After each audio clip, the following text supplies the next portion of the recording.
Hyderabad Kailash hills లో దారుణం జరిగింది. అదనపు కట్నం కోసం భర్త అత్తమామలు వేధిస్తున్నారంటూ జయశ్రీ అనే మహిళ తన అత్తగారింటి ముందే టెంట్ వేసి ఫ్లెక్సీతో ధర్నాకు దిగింది.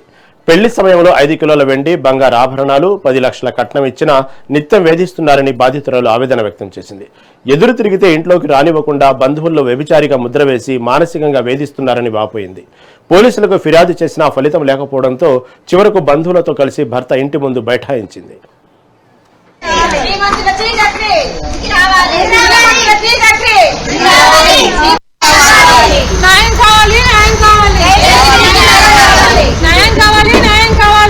పేరు జయశ్రీ. ఆగస్ట్ 2023లో నా మ్యారేజ్ అయింది. వీళ్ళు మా రిలేటివ్స్ చేసుకున్నాం మ్యారేజ్. ఏంటంటే వీళ్ళు హరాస్మెంట్ చేశారు. ఒక 2 months బాగానే ఉన్నారు. 2 months తర్వాత నుంచి ఏం చేసేవాళ్ళంటే జాబ్ చేయని స్టార్ట్ చేశారు వాళ్ళ ఫ్యామిలీ. నేను అంటే 2 months ఇప్పుడు మ్యారేజ్ అయిన కొత్తలో అమ్మ వాళ్ళ ఇంటికి వస్తూ పోతూ ఉంటాం కదా. నేను అమ్మ వాళ్ళ ఇంటి నుండి వచ్చేసరికి వీళ్ళు ఒకరోజు అందరూ పైన మీటింగ్ చేసుకున్నారు. పైన వాళ్ళ అమ్మగారు ఉంటారు, అంటే చక్రి వాళ్ళ నానమ్మ ఉంటారు. ఆమె అన్ని చెప్తుంది, అందరికి డైరెక్షన్స్ ఇస్తుంది. ఆ అమ్మాయి వస్తే ఇలా చేయండి, ఇలా చేసుకోండి అని చెప్తుంది. అలా డైరెక్షన్స్ ఇవ్వగానే వాళ్ళ కిందకు వచ్చి ఒక రోజు నువ్వు రేపటి నుండి ఉద్యోగం చేయాలమ్మా, ఉద్యోగం చేయాలి అని వేధించారు. నేను అన్నాను, నేను ఇప్పుడే ఉద్యోగం చేయను, నాకు కొంచెం నేను ఇప్పుడే కదా మీ ఇంటికి వచ్చాను, మీ గురించి ఉండాలి కదా, మీతో తెలుసుకోవాలి కదా అంటే ఇంకా ఎలా అంటే పడుకుంటేను ఇంకా లేస్తే ఇంకా గమ్మని కూర్చుంటా కూడా వాళ్ళు ఉద్యోగం చేయని వేధించేవాళ్ళు. సరే అని చెప్పి నేనే ఇంకా ఉద్యోగం ఎత్తుకొని ఉద్యోగం చేశాను. ఉద్యోగం రాగానే నాకు శాలరీ ఇచ్చేయాలి, మొత్తం శాలరీ నాకు ఇచ్చేయాలి అని స్టార్ట్ చేశాడు. ఒక నైట్ నేను ఆఫీస్ నుంచి ఇంటికి వచ్చాను, ఇంకొక నైట్ నాకు శాలరీ కావాలని వేధించాడు.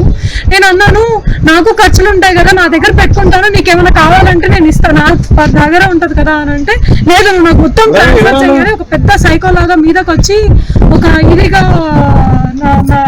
నరాలు పట్టేసినట్టు బిగబట్టేసినట్టు ఇలా పట్టుకున్నారు. లేదు కావాలి, లేదు నువ్వు నాకు శాలరీ కావాలి అంటే, సరే నేను అట్లీస్ట్ ప్రశాంతంగా ఉండాలి కదా అని చెప్పి నేను జీతం ఇచ్చేసాను మొత్తం. నా దగ్గర స్క్రీన్ షాట్స్ కూడా ఉన్నాయి. వాళ్ళు నేను రాగానే ఫస్ట్ నాకు ఆయన వాళ్ళ డాడీకి బండి లేదంట ఆఫీస్కి వెళ్ళడానికి. మన ఇంట్లో బండి లేదు, నీకు కొంచెమన్నా బాధ్యత ఉందా, మీకు ఇంట్లో బాధ్యతలు ఉన్నాయా, ఆయన ఎట్లా పోయి ఎట్లా వస్తాడు అని చెప్పి స్టార్ట్ చేశారు.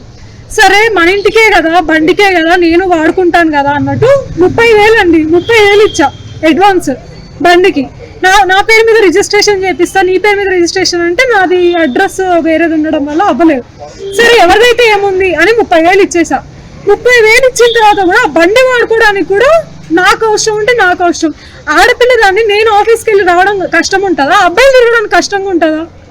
కారు ఉండగానే కారు వాడరంట. నేను 500 పెట్రోల్ పెట్టిస్తే కారు వాడతారు. పులిసిపోయిన పిండి ఉంటుంది కదా, ఒక రోజు నేను ఆఫీస్ నుంచి వస్తే పులిసిపోయిన పిండి పెట్టేస్తే నేను అది పాడైపోయిందని షింకులో వేస్తుంటే అది తీసి అదే పోసుకొని తినమ్మా, పులిసిపోయిన పిండే తినమ్మా అంటున్నారు. అది తినేసి నాకు హెల్త్ ఇష్యూస్, వాళ్ళ ఇంట్లో నేను తినేసి నేను హెల్త్ ఇష్యూస్ తెచ్చుకొని మళ్ళీ నా మీదే అబండాలు వేస్తున్నారు పిల్లలు పుట్టరని. వాళ్ళ నాన్నకు ఒక జాతకం పిచ్చి, మీకు 3 నెలలకు పుడతారు, 4 నెలలకు పుడతారు, ఇప్పుడే పిల్లలు పుట్టారు మీకు. పేరు